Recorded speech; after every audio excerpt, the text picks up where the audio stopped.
In this lecture, we will discuss another interesting quantum transport phenomena, which is called the Aharonov-Bohm effect.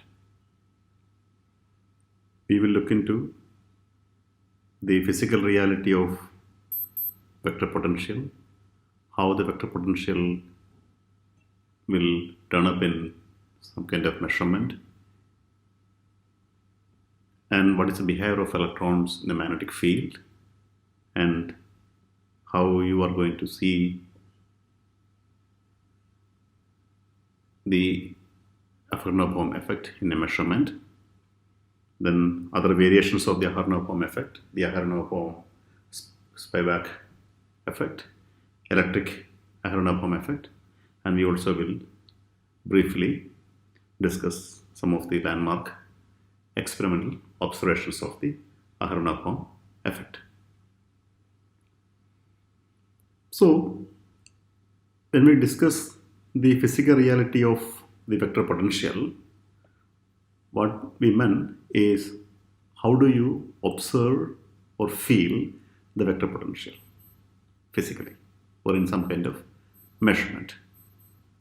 So, the classical theory or classical physics generally deals with fields such as electric field, magnetic field, some kind of force field. For example, in this case, B or electric field A. And the potentials are related to this field by del cross A, the vector potential, and the scalar potential is gradient of this scalar potential is going to give E field. Okay. So the concept of gauge invariance of Maxwell equations is based on the fact or based on the assumption that these potentials are pure mathematical construct. There is not much physical significance. And if you replace A with some other term A prime, which involves gradient of a term psi, so gradient of a term chi, and the scalar potential with some other and with the time derivative of this chi, then the Maxwell equations will remain unaffected, or it will remain same. For example, as far as classical physics is concerned, let's consider an electron which is traveling outside a solenoid which carries a current. The magnetic field is always inside the solenoid and there is no field immediately outside the solenoid. So when you have solenoid, the field inside is constant and it diverges once it reaches the end and goes to infinite, and it comes back like this. So immediately outside the solenoid, it's a field-free region, classically. Okay, an electron which travels in a field-free, magnetic field-free region should not get affected by the field, and that is the classical observation of classical physics, where classical physics considers these electrons as particles, nevertheless to mention. And the classical physics also says that there is some term called vector potential, and the magnetic field through the solenoid is given by the curl of the vector potential. What that means is the solenoid, if it is in the vertical direction along the z-axis, then you have vector potential which is circulating the solenoid. Okay. So outside the solenoid, though the field is zero, but the vector potential need not be zero. Okay. So what you have is a region where the electron is moving through, which will have these lines of vector potential, the curl, around that solenoid. And of course, classical physics doesn't talk about the vector potential when you discuss the equations of motion of electron. The Lorentz force talks only about the B field. It doesn't talk about the A. Okay, if the B is zero, that means force should be zero. The force due to the magnetic field should be zero. And we don't bother about the vector potential there. Okay. But in a landmark paper by Aharonov and Bohm in 1959, it's titled The Significance of Electromagnetic Potentials in Quantum Theory, says that in quantum mechanics, you always deal with the potential, not the field or not the force. So this vector potential and the scalar potential, that should come up in your equations of motion. Okay, that should decide the dynamics. It's not the B field, it's actually the A which is going to decide the dynamics of the system, of the electron. And that is the nutshell story of this paper. And that is the effect that we are going to look into in this lecture. Okay. So, just to get the framework set for this discussion, let's look at the motion of electrons in a magnetic field. Okay. I would say the motion of electron when the vector potential is present, a region. I'm not even bothered about the field now. Okay, I'm bothered about only the vector potential. So the momentum is given by mv. This is the, I would call this as a non-magnetic term, and this is the magnetic term. Okay, mv is the momentum in the absence of magnetic field, and Ea is the contribution from the vector potential. Okay, I'm not saying that there is a field, there is a vector potential. Okay, so the total phase occurred for certain region will have the contribution from the total phase when the electron propagates through a region with the vector potential will have contribution from the geometrical path and also the vector potential. So this phase term you can split into two. One, there is a non-magnetic term and there is a magnetic term.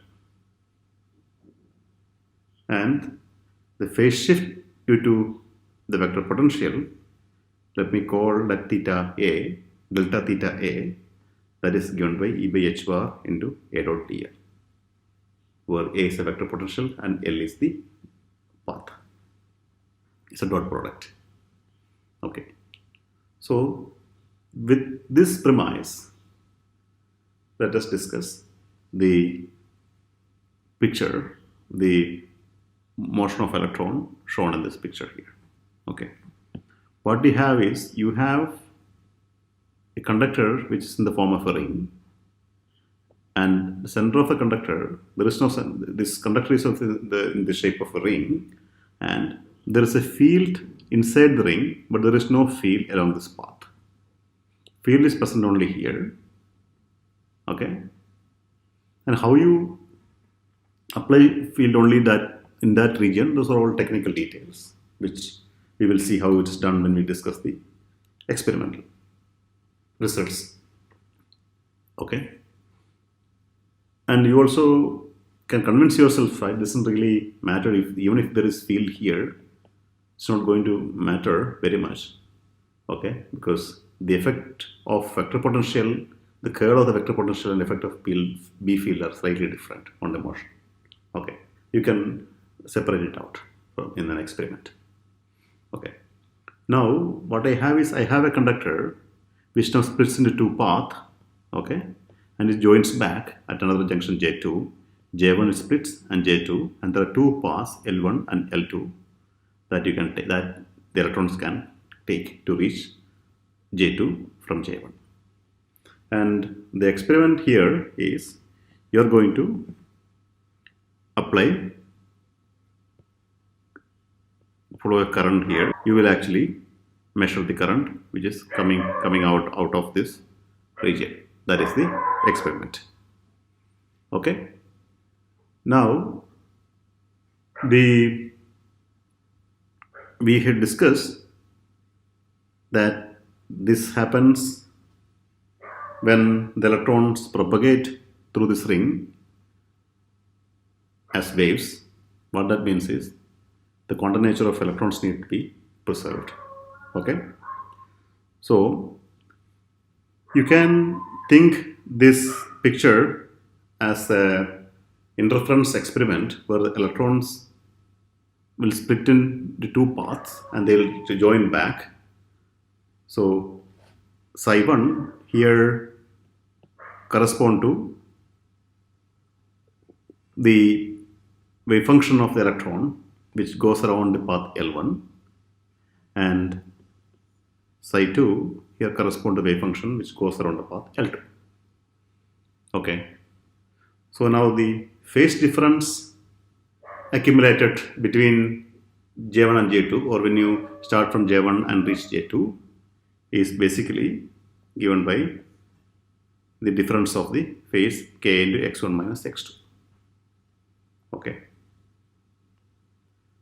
So, and now also remember that this wave functions adds and the current is given by the intensity or the square of the wave function at J2, the total wave function. So this is basically psi1 plus psi2 squared.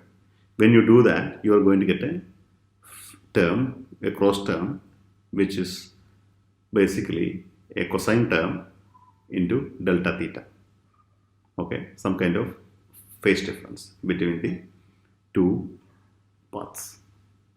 This is very similar to a Young's double slit experiment where you have two slits and the beam basically adds up on the screen, and the intensity is basically the square of the square of the sum of the amplitudes. Okay? That is what it is. Now, if you assume that the path are equal, the path lengths are equal, that means this is a perfectly symmetric ring. So path length of L1 and path length of L2 are same. Then the non-magnetic term will be same for both.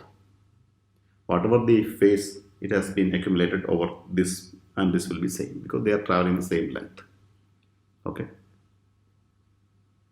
Now, but the magnetic term, the arrow dl term will be different because the vector potential changes sign, because the arrow dl will change sign.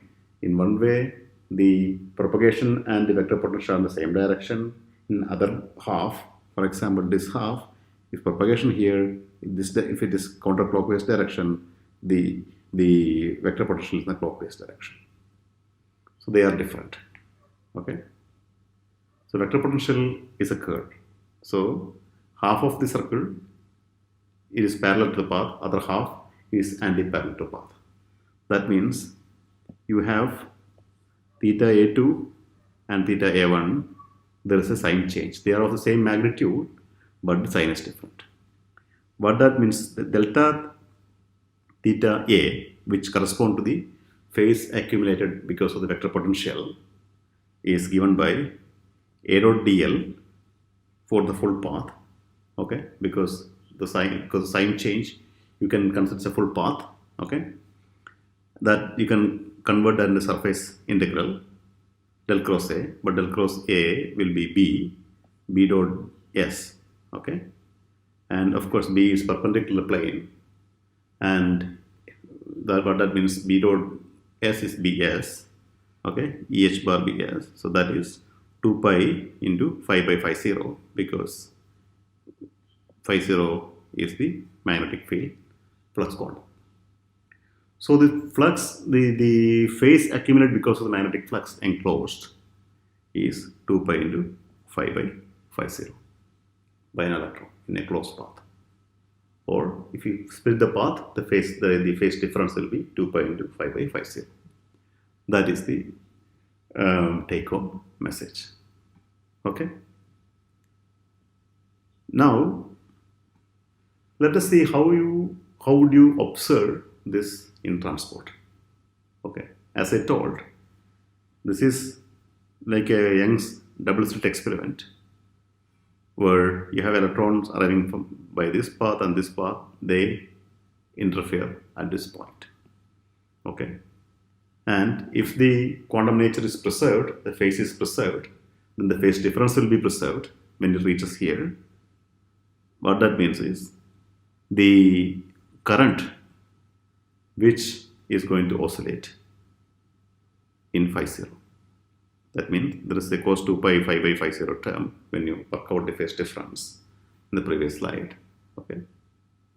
Now what that means is the current is going to oscillate as a function of magnetic field, because magnetic field is the one which is going to change the phase here, because you know that the delta theta A is a function of the magnetic field, or it's a function of the magnetic field or the flux. So when you vary the magnetic field, you are going to vary the flux. Magnetic field and the phase are linearly dependent. So when you vary the magnetic field or when you vary the flux, you are going to find an oscillation in the transmission through the system with a period phi 0. Okay. This phi 0 is a very, very small quantity if you look at the dimension. Okay. So you are going to find rapid oscillations, okay, in the current through the system. Now with the period phi 0. So the center will be maximum when the two paths phase difference is 0. Then when the phase difference grows, they go out of phase, they distinctly interfere, then again 2 pi will come back, and again, so as long as phi by phi 0 is this term, phi by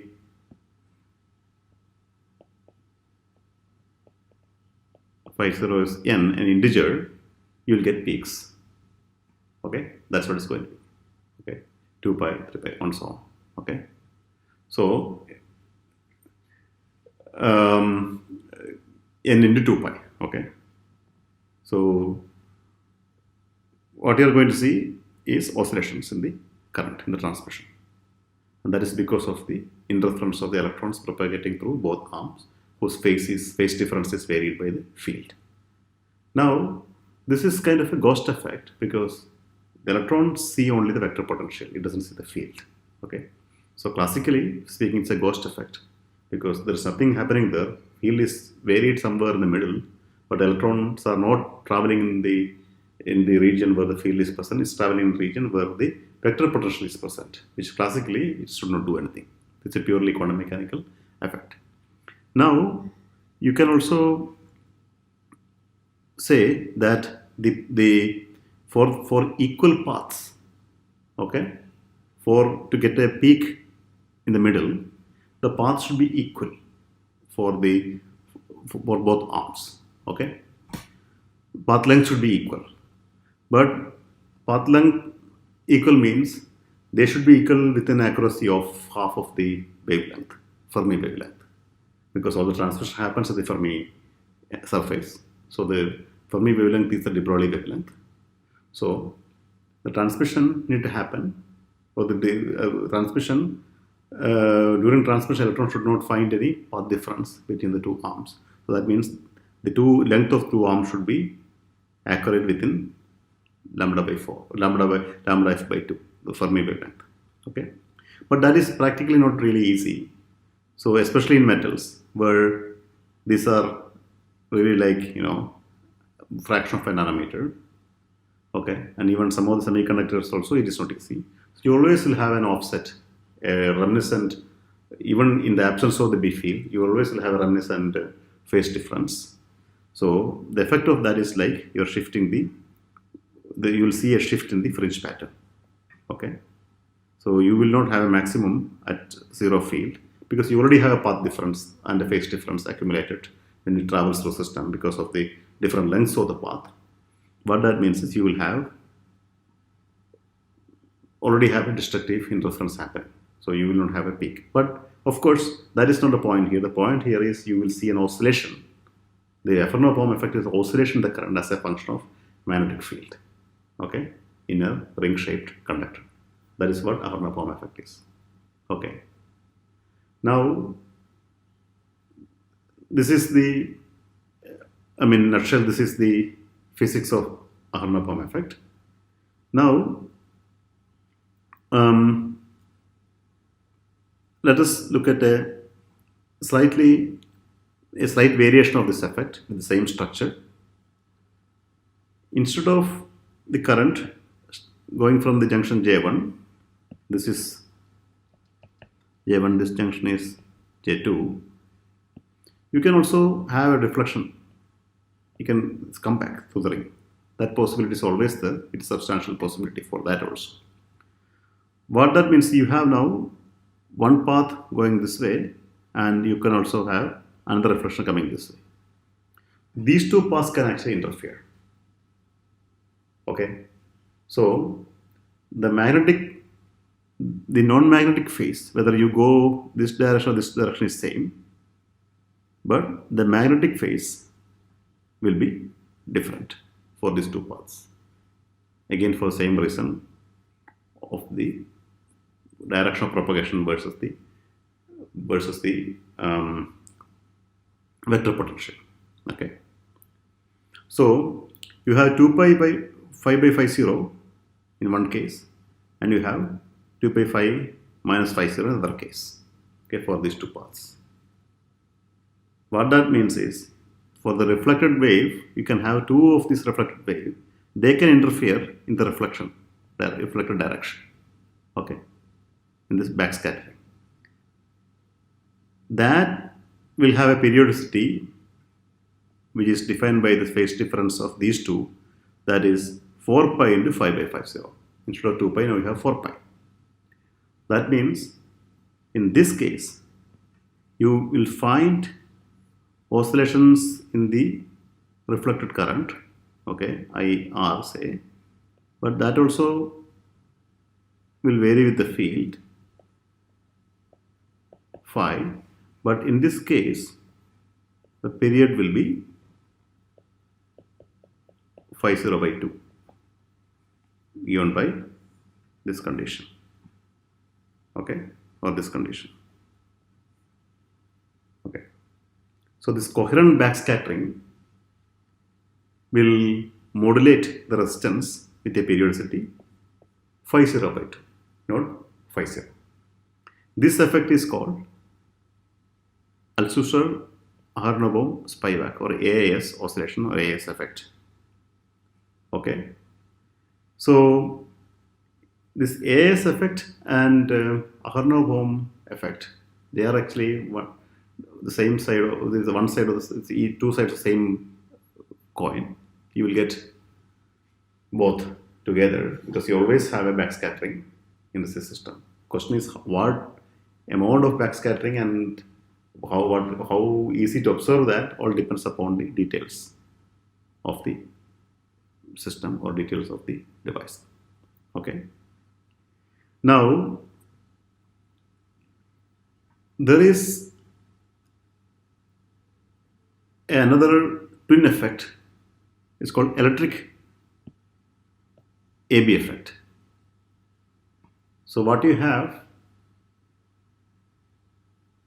had so far is the magnetic field or magnetic AB effect because of the vector potential. But now you can have the effect of scalar potential also. Okay. So here let's consider there is a device with two arms. this is a conceptual representation, but you will see very soon that physical realization of this device is not really easy. It's not that easy. Okay, so you have two paths. They are two, you can consider two cylinders where the electric field inside is 0, but they are biased at, these two cylinders are biased at certain potential, V1 and V2. So the potential difference between these two paths is V is given by V1 minus V2. So the electron wave function is given by exponential Et by h bar time dependence, where E is the energy. And since you have potential difference, that also will get added to the energy. Okay, you can consider E is E plus QV by h bar. Okay, Q into V is the charge into potential difference. So now you have your normal path length or phase difference or path difference between the two. On top of that, you also have the electric AB phase, that is given by QVT by h bar, where V is the potential difference. Okay. Now, as a function of time,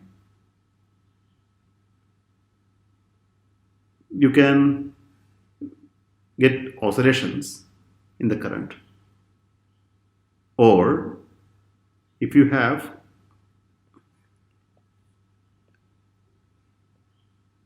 are varying the potential, then also you can get an oscillation, because all you have to do is you have to vary this term. Okay, vary this term either V or T. Okay, when you vary this term, you are going to get an oscillation. You are varying this phase difference. Okay, when you vary the phase difference between the two arms, you are going to vary the current, output current to this device. Okay, you have junction J1 and junction J2. So when the current flows from J1 to J2, you are going to get an oscillation. Again, as a function of the potential difference, V1 minus V2. And this is the electric field or electric AB effect. All right. Now, let us discuss briefly some of the landmark experiments in this field on this effect. Okay. So far we looked at the physics or the theory of this Aharonov-Bohm effect. Now let's look at the experiments. Okay. So remember, 1959 is what it was predicted, and 1960 was the first experimental observation in a very interesting experiment. It's called biprism experiment. Okay. So it is done in a modified electron microscope, where you have an electron beam or source of electron beam, a very small source. Okay, and this is your imaging plane or a target, and you have something like a biprism in an optics experiment as shown here, where the beam will be split into two and will come back again. So you are creating two arms. Okay, the two paths, these two paths. Okay, now this biprism for these electrons are created by a aluminized quartz fiber, that is F here in the center, and two electrodes E and E. Okay, so the beam is focused between these two, the gaps, and then come back. Okay, now for an Aharonov-Bohm experiment, you actually need a solenoid. Okay, because you need a field at the center, but electrons are going through a region where there is no field around the solenoid. But remember, this coherence length for these electrons are so small. Okay, and the source size is also small. To have a good coherent source, you need to keep the source size small.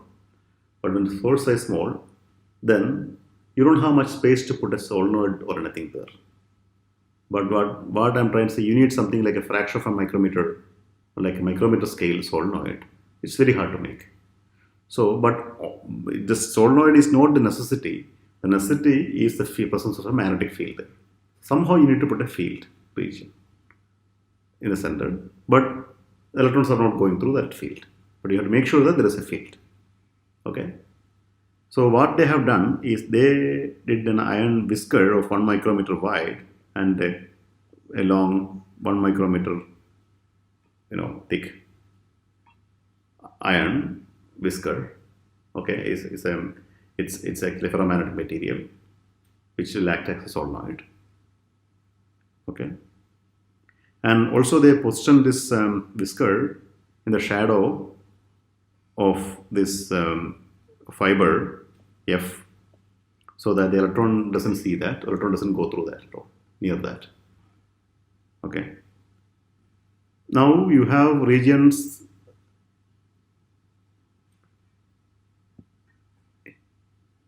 here where the electrons are going through, which doesn't have any field, which only has vector potential. Okay. Now your aim is to observe a fringe shift with and without the field. You are going to get a fringe because of the two paths. Okay, you will get a fringe anyway. So now, when you introduce an extra phase difference, then there should be a shift in the fringe. Just like in the Young's double slit experiment, think that you are going to put an extra phase difference by putting some dielectric medium in front of one of the slit. Then the whole fringe will shift in one direction, either up or down. That is function of the phase difference. And that's what they observed in this experiment. It's a Denmark experiment. It's a very interesting experiment. The reference is here. But that is the first observation, immediately within a year of its prediction. Okay. And here, in 1985, it was observed in a gold ring, where you have a ring-shaped gold conductor. Okay. And you have the Aharonov-Bohm oscillations in the current measured. Okay. And this is the Fourier transform spectrum, or 1 by delta H. This is in field. You can get two peaks. You will get a peak for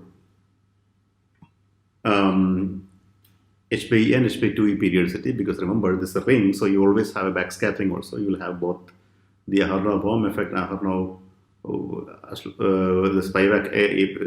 Spivak effect also. Okay, you have both effect, right? You have AAS effect and you also have AB effect. Both are there. Okay, so you will get peaks corresponding to both in the Fourier transform. Okay. So this is an experiment where the Aharonov-Bohm effect was observed in a metallic sample.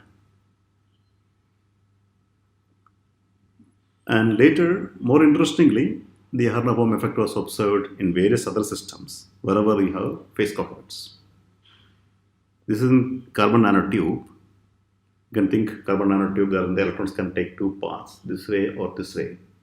They both can interfere as a function, and as a function of the field along the axis, you can actually have a phase difference between these two paths. Okay.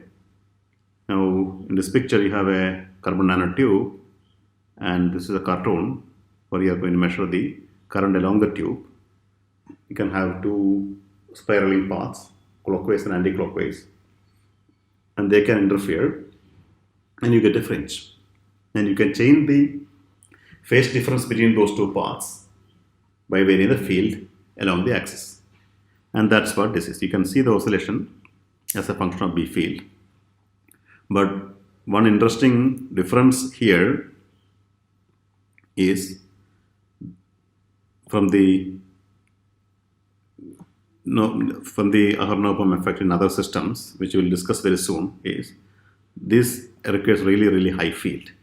Because remember, the oscillations are in the magnetic flux, not in the field. what I'm trying to say is the phi by phi 0 tau into 2 pi, right? Oscillations are caused by this phase. Phi is basically area into the B field. But carbon nanotubes are in nanometer scale, so you need a really high field to get the required flux through it. So, but as opposed to if you have a large ring, then you don't need such a high field strength to get the required flux to observe this oscillation, flux through the loop to observe this oscillation. All right. So when you do this experiment with smaller and smaller samples, then you need a really high field to observe this effect. These oscillations directly you can calculate from the spacing of the oscillation, you can directly calculate the area because the B, you know the B field, the strength of the B field. Then you can calculate the area because the oscillations are always in phi 0. Okay, so you can back calculate the diameter of your nanotube from this Aharonov-Bohm oscillation period. Okay, and these are two classic experiments where these Aharonov-Bohm oscillations are observed in gallium arsenide, one of the perfect two-dimensional systems. Okay, where you have a ring-shaped conductor and you are observing the oscillations, Aharonov-Bohm oscillations, okay, in the system, and this is the Fourier transform which shows both the h by 2e and h by e periods. Okay, this happened in 1988, and this is another example where you are seeing the Aharonov-Bohm oscillations. Okay, in the conductivity. Okay, here it is in the resistance. Okay, and here also you can see the periodic oscillations with period h by e. This is done at a temperature 0.32 Kelvin, fraction of a Kelvin, and this is the device picture here where you have a ring-shaped conductor. Okay. Now, one interesting note in this case is the temperature dependence of these Aharonov-Bohm oscillations. Okay. So you can see that as the temperature is increased, the oscillations get weaker and weaker and weaker because you are losing the coherence between the two paths, and eventually it will get destroyed when you reach higher temperature, which is, of course, it's nice to see, but that is, if you think through, that is a natural effect because as you increase temperature, your scattering events will increase. You can have inelastic scattering events with the phonons, and you will lose the phase coherence, and you will get this oscillations weaker. It's not a period which is changing here. Period should be same because period is h by e. But what is changing is the strength of this oscillation, the height of this oscillation, which is the strength of this oscillation, the difference between the minima and maxima, that is going to decrease. Okay, that is the visibility oscillations are going to decrease. Okay, because of the lack of coherence, lack of phase coherence. Okay, and that is what you're observing here. Okay, that is also it is also very satisfying to see that the temperature dependence has a role because that directly tells that when you raise the temperature, you lose the coherence, and that is the base of all this extra effect. Okay, interesting effect. Now, another landmark paper, in this paper, they have observed the Aharonov-Bohm oscillation in a quantum Hall system where you are seeing the Aharonov-Bohm effect because of the interference of the edge states in a quantum Hall system. So you have a ring shaped region in the center, which is an antidot, and you have two gates. So what you are going to get is, when you have such a geometry, you are going to have, in the quantum Hall regime, you are going to have edge channels which is going around like this. These are edges, as we discussed in the quantum Hall effect lectures. You can have tunneling to this edge through this antidot, and you can have tunneling back. So what you are going to have, you have a ring-shaped region here, and the edge channels are going to propagate along that. So when you measure the current between any of these edges, as a function of magnetic field, it is going to have interference effects on the plateaus. And of course, the period is a function of the electronic or the charge of the quasi-particle. So in this case, this corresponds to the integer quantum Hall plateau, whereas this one corresponds to the fractional quantum Hall plateau, where you can see that the period is very different, because it should be a function of the effective charge of the quasi-particle, which is not a part of the discussion, but it is actually it's a very interesting and landmark experiment where you can directly observe the fractionally charged quantum Hall quasi-particle using the Aharonov-Bohm interferometer.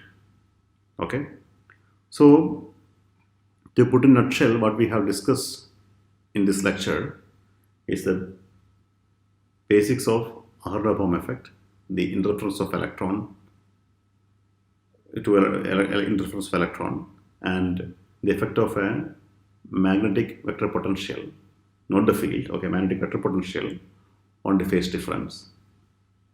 And it's a purely quantum mechanical effect.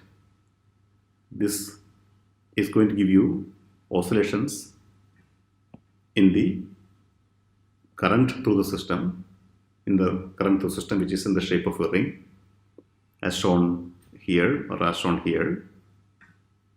Okay, and the period of this oscillation is phi 0, or you can also have phi 0 by 2, depending upon whether it's a backscattered interference or it's a interference between two forward propagating paths. You can also have interference of quasi-particle in quantum Hall systems, where the charge state is something different. So charge of the charge state of the charge carrier is something different from E. Then the period is going to vary accordingly. Okay, and you can also have similar effect with Cooper pairs that we will discuss when we discuss mesoscopic superconductivity.